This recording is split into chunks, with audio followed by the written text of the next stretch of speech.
God cannot do does not exist. I'm excited. Dr. Linda from Delta State.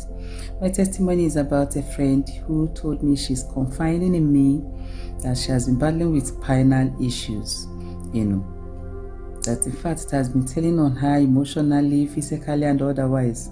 So I told her, I'm not going to make any difference because according to you, you've gone to several hospitals. But the only difference I'm going to make presently now is to refer you to a link. That's my own referral to you. When she saw the link, she screamed, she has been seeing this link, and she has been ignoring. I said, okay, now you have to take it serious. This one is coming from me. It's my own referral to you.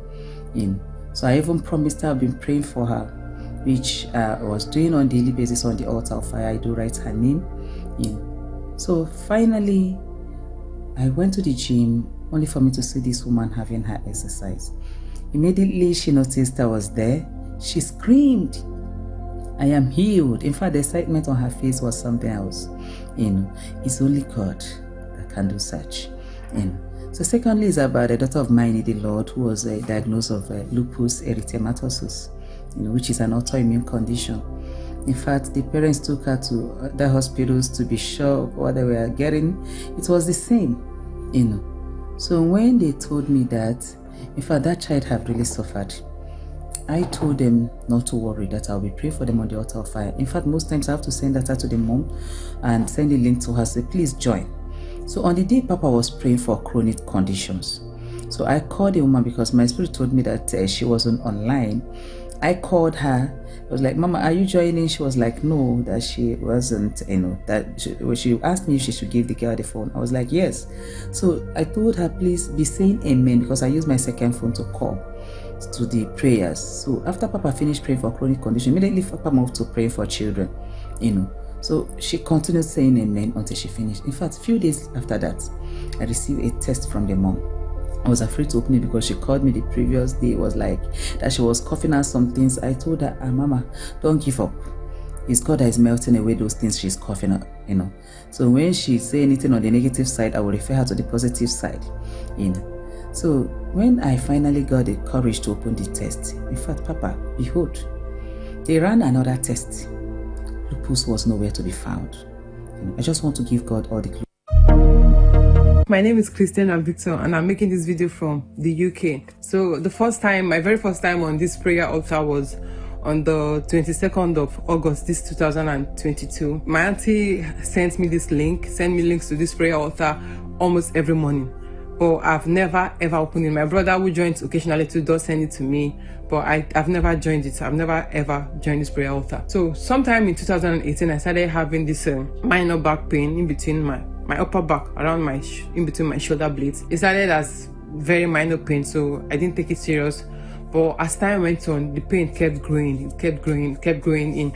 And in 2019, it became something else. It became extremely severe. Sometimes the pain was constant, but sometimes it became very severe that I would have to bend. I can't stand very straight. I'll be bending like this around the house. It got very bad. I started asking people for what could be the cause, what can I do about it. And some people were recommending I go for a massage, go to these elderly women that massage. They will help me stretch the back. Different recommendation. Then a friend was coming to the house to help me massage the back, and every morning in the house I would tell my younger sister to know the way we lie down, tell them to mash the back, and it was not making any changes. It was getting even worse by the day. I had to contact a doctor friend of mine.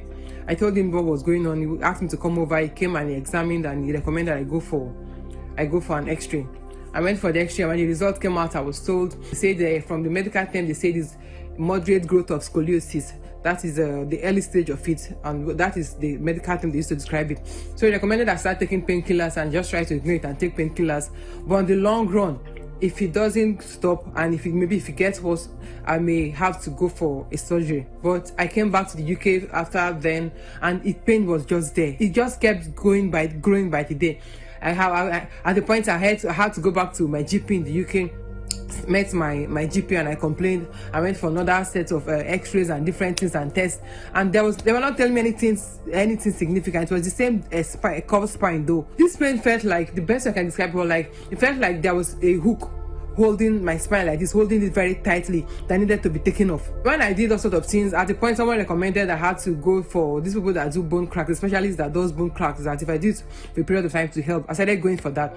I was paying 30 to 40 pounds for each session, like 15-minute session. I was going twice a week. I went for a couple of weeks and I did not see any improvement, so I just stopped it. It was like waste of money, so I stopped it. So on the 22nd of this month, I was in the house that day. My auntie sent me the link again, so I reluctantly just clicked on the link and I joined the prayers. On the 26th morning, I was at home and I was just saying amen with my sleep eye. I couldn't say amen. I was almost dozing off when I heard the Papa mentioned cup spine. I hear God say cup spine, cup spine.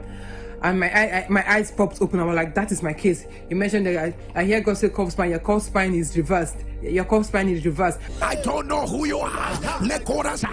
You see that curved spine. You see that curved spine. Let it straighten out right now. Let it straighten out right now. I shouted, amen, amen. I was like, this is the word for me. I kept shouting amen. So before that session ended, I felt like that tight hook, just like something took it up, like it was just removed. That was exactly how it felt. I don't even know how to explain, but I jumped up, like it was like that hook was just removed, and I instantly felt this ease. I felt this relief. I jumped up again, man. I was alone in my room. I jumped up. I started shouting, I am healed. I am healed. God has healed me. It is done. And since that day till today, that pain is gone. That pain is gone. Like I am free. I am free. I come back to return all glory to God. Indeed, what God cannot do does not exist. Indeed, what God cannot do does not exist. Thank you very much, NSPPD. I am forever grateful. Thank you very much.